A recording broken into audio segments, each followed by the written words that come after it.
Hello दोस्तों, आज की हमारी कहानी है बहू से नफरत। मम्मी, मैं कह रहा हूँ ना, मैं सिया से ही शादी करूँगा, अन्यथा मैं ज़िंदगी भर कुंवारा रह जाऊँगा और ये मेरा अंतिम निर्णय है। अब इस विषय पर मैं आपसे आगे बहस नहीं करूँगा। तभी अभिनव की मम्मा रमा जी ने कहा, बेटा तू समझता क्यों नहीं है? हमने तेरे सामने सिया की जन्म कुंडली पंडित जी को दिखाई थी ना, और उन्होंने सिया की कुंडली में मांगलिक दोष बताया है। अब तू बता, सब कुछ पता होते हुए हम तेरी शादी एक मांगलिक लड़की से कैसे कर दें? तू जानता नहीं है कि मांगलिक दोष वाले की जीवन साथी की मौत जल्दी हो जाया करती है। इसलिए तुझे मैं समझा रही हूँ, तू भूल जा सिया को।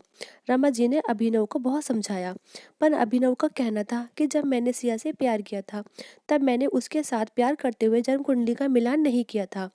ना ही मैं इन मिलानों को मानता हूँ। इसीलिए अब बस मैं शादी करूँगा तो सिर्फ सिया से, और ये मेरा आखिरी फैसला है। आखिर रमा जी को अपने बेटे की जिद के आगे झुकना पड़ा और पंडित जी के द्वारा बताए गए अनुसार सिया के मंगल दोष को दूर करने के लिए अभिनव के साथ शादी करने से पहले सिया की शादी एक पेड़ के साथ करवाई गई, और उसके बाद सिया ने अभिनव से शादी करी। सिया दुल्हन बनकर अभिनव के घर आई, पर रमा जी को सिया का मांगलिक होना अभी भी खटक रहा था और रमा जी उसे दिल से नहीं अपना पा रही थी, और घर में कुछ भी परेशानी आती तो उसका दोष सिया को ही दिया जाता। लेकिन सिया पढ़ी लिखी संस्कारी लड़की थी, और वह अपने सासू माँ से मिले इन बेवजह आरोपों को अपने दिल से नहीं लगाती थी, और ऐसे ही ससुराल में उसके साथ होता रहा। एक दिन अभिनव ऑफिस से जल्दी घर आ जाता है। तब रमा जी ने उससे पूछा, बेटा आज जल्दी कैसे आ गया? तब उसने बताया, माँ आज सुबह से ही सिर दर्द और बहुत कमजोरी आ रही है, इसीलिए ऑफिस में काम करने की हिम्मत नहीं हो रही थी। तभी रमा जी ने कहा, चल बेटा जल्दी कर, हमें डॉक्टर के पास चलना चाहिए। तब अभिनव और रमा जी डॉक्टर को दिखाने गए।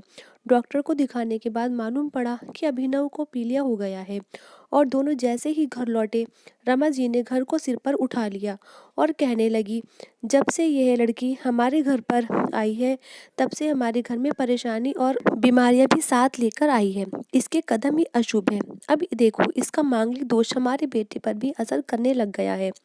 कल को अगर मेरी बेटी को कुछ हो गया तो कौन जिम्मेदार होगा? तभी सिया ने कहा, मम्मी जी प्लीज, और कितना नीचा दिखाएंगी मुझे? आज तक मैं चुप रही क्योंकि पापा ने यही सिखाया था कि बड़ों के आगे ससुराल में जवाब मत देना, पर आज तो आपने हद ही कर दी है। अगर मैं आज नहीं बोली तो जिंदगी भर खुद को माफ नहीं कर पाऊंगी। मम्मी जी, अगर आप पंडित जी पर भरोसा नहीं करती थी, तो उनके कहे अनुसार आपने सारी मांगलिक दोष निवारण की विधि क्यों करवाई? क्यों पहले आपने मेरी पेड़ से शादी करवाई?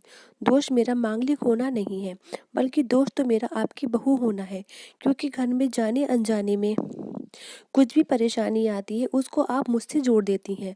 और जब कोई सास अपनी बहू से सिर्फ नफरत कर रही होती है, तब ये बहू दोष बेटे को, बहू को नहीं, पूरे परिवार को परेशानी में डाल देता है। और इस बहू दोष से मुक्ति भी सिर्फ सास की ही दिलवा सकती है। बहू को अपनी बहू समझना चाहिए, सम्मान दें, और यह महसूस कराएं कि वह भी इस परिवार का सदस्य है। नहीं तो बहु दोष मांगलिक दोष से भी ज्यादा पीड़ादायक हो जाता है। सिया की कही हुई बातें रमा जी के दिल को झकझोर रही थी, और उन्हें मन ही मन पश्चाताप भी हो रहा था। उस समय उन्होंने कुछ नहीं कहा। थोड़े दिन बाद अभिनव बिल्कुल ठीक हो गया और ऑफिस जाने लगा, और 1 महीने बाद अभिनव की सैलरी भी बढ़ गई। तब उसने घर आकर इसका श्रेय सिया को दिया, तो रमा जी बोली, हाँ सही है बेटा, तू तो सारा श्रेय बहू को ही देगा। मैं तेरी माँ का आशीर्वाद भी तो तेरी प्रगति के पीछे रहता है। तेरे साथ तो तुझे श्रेय देना ही भूल गया। तब अभिनव ने कहा, माँ इस बार सिया का मांगलिक दोष मुझ पर और नहीं चलता, न मेरी तरक्की पर नहीं लगा। और माँ, जब हम पूरी परेशानियों का श्रेय सिया को देते हैं, तो अच्छे कामों का श्रेय भी तो सिया को ही देना चाहिए। तो इसलिए आज का सारा सिया को जाता है, अभिनव ने हंसते हुए कहा।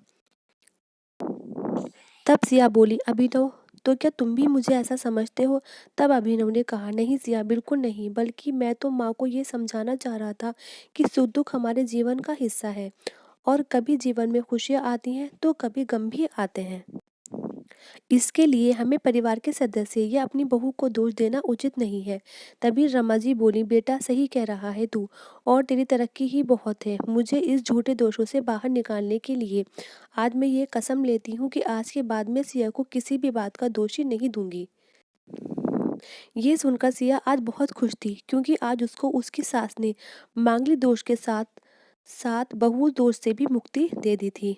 तो फ्रेंड्स, आई होप कि आज को ये स्टोरी आपको पसंद आई होगी। अगर स्टोरी पसंद आई हो तो चैनल को लाइक कीजिएगा, शेयर कीजिएगा और सब्सक्राइब कीजिएगा। सब्सक्राइब ज़रूर कीजिएगा फ्रेंड्स, क्योंकि ये आपके लिए बिल्कुल फ्री है। इसका आपको कोई भी चार्ज नहीं लगता है, तो प्लीज़ सब्सक्राइब कीजिएगा। Thank you friends.